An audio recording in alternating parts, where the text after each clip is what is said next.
गंगा किनारे धिया ठाड़ गे, फूल देगे मलिनिया। गंगा किनारे धिया ठाड़ गे, फूल देगे मलिनिया।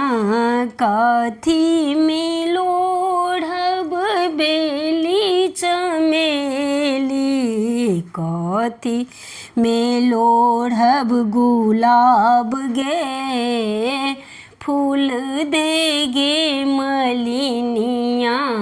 गंगा किनारे धिया ठाड़ गे, फूल देगे मलिनिया। डाली में लोढ़ब बेली चमेली, डाली में लोढ़ब बेली चमेली।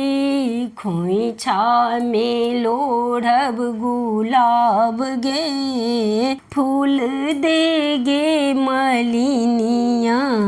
गंगा किनारे धिया ठाड़ गे, फूल देगे मलिनिया।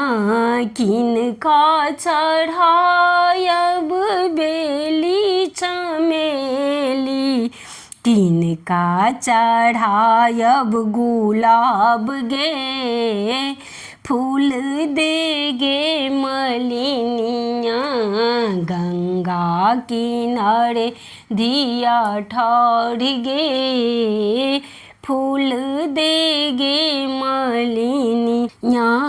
बिसहरी चढ़ायब बेली चमेली, गौरी चढ़ायब गुलाब गे, फूल देगे मलिनिया।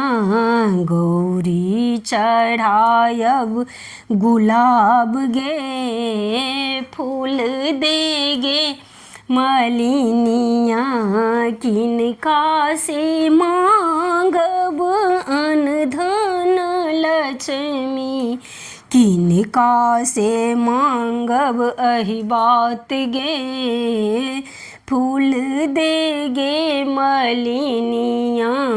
बिसहरी से मांगब अन्न धन लक्ष्मी, गौरी से मांगब अहि बात गे, फूल देगे मलिनिया।